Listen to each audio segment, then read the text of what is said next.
मुख्यमंत्री माझी लाडकी बहीण योजनेचा पुढील हप्ता फक्त ह्याच महिलांना 1,500 रुपये मिळणार आहेत. तर कोणाला 4,500 मिळणार आहे, तर कोणाला 1,500 रुपये मिळणार आहे. आता 4,500 कोणत्या महिलांना मिळणार आहे, यामध्ये कोणत्या महिला पात्र होणार आहेत, याबद्दलची माहिती आज आपण बघणार आहोत. तुम्ही जर आमच्या चॅनलवर नवीन असाल तर चॅनल सबस्क्राईब करायला विसरू नका, जेणेकरून तुम्हाला नवनवीन व्हिडिओ आमचे बघायला मिळेल. आणि व्हिडिओ शेवटपर्यंत बघा, तुमच्या लक्षात येईल की हे कोणाला आणि कसे मिळणार आहे. मुख्यमंत्री माझी लाडकी बहीण योजनेचे 2 हप्ते जमा झाले आहेत. जुलै महिन्याचा 1 हप्ता आणि ऑगस्ट महिन्याचा 1 हप्ता, एकूण 3,000 रुपये पात्र महिलांच्या खात्यावरती जमा करण्यात आले आहेत. यामध्ये 31 जुलैपर्यंत ज्या महिलांचे अर्ज मंजूर झाले आहेत, अशा महिलांच्या खात्यावर ते 3,000 रुपये जमा झालेले आहेत. आता यामध्ये काही महिलांच्या खात्यावर पात्र असून सुद्धा पैसे आले नाहीत. याचं मुख्य कारण म्हणजे आधार लिंक नसल्यामुळे. बरोबर 4,500 त्यांना मिळणार आहे. म्हणजे चालू महिन्याचे 1,500 रुपये आणि तुमचे जुलै आणि ऑगस्ट महिन्याचे एकूण 3,500 एकूण तुमच्या खात्यावरती म्हणजेच 4,500 रुपये जमा होणार आहेत.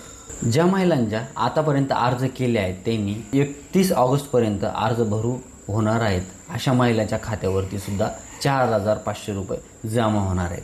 आता ज्या महिलांच्या खात्यावरती 1,500 रुपये जमा होणार आहेत, यामध्ये कोणत्या भगिनी असणार आहेत ते आज आपण समजून घेऊयात. आता यामध्ये ज्यांच्या खात्यावरती पैसे जमा झाले आहेत, मागचे पैसे ज्यांच्या खात्यावरती जमा झाले आहेत, अशा व्यक्तींच्या खात्यावर आता येणाऱ्या महिन्यामध्ये म्हणजेच पुढचा जो महिना आहे, ह्या महिन्यात येणाऱ्या 1,500 रुपये जमा होणार आहे. त्यांच्या खात्यावरती 4,500 जमा होणार नाही आहेत. त्यांच्या खात्यावर 4,500 फक्त 1,500 जमा होणार आहेत. ह्या महिलांनी पूर्वी हप्ता मिळालेला नाही, अशा बहिणींच्या खात्यावर ते एकूण 4,500 रुपयेच मिळणार आहेत. आणि या पद्धतीने हे पैसे त्यांच्या खात्यावर एकदाच DBT अंतर्गत पैसे ट्रान्सफर केले जाणार आहेत. आता ज्या पद्धतीने 14 ऑगस्टला मागचे पैसे आलेत, काही 15 ऑगस्टला पैसे आलेत, काही 16 ऑगस्टला पैसे आलेत आणि 17 ऑगस्टला देखील पैसे आलेत. सलग 4 दिवस लाभार्थ्यांच्या खात्यावरती पैसे जमा झाले होते.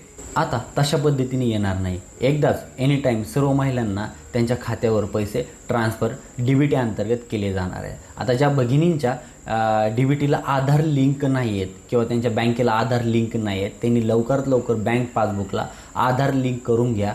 अतिशय महत्त्वपूर्ण ही माहिती होती. तर मंडळी, जर तुम्ही अजूनही तुमच्या खात्यावर जर आधार लिंक केलं नसेल तर आधार लिंक करा, का जेणेकरून तुम्हाला मग हे अनुदान जे पुढचं येणारा हप्ता आहे तो लवकर तुमच्या खात्यावरती जमा होणार आहे. तर मंडळी, अशा प्रकारे हे छोटंसं अपडेट होतं. अपडेट कसं वाटलं कमेंट करून नक्की कळवा. धन्यवाद.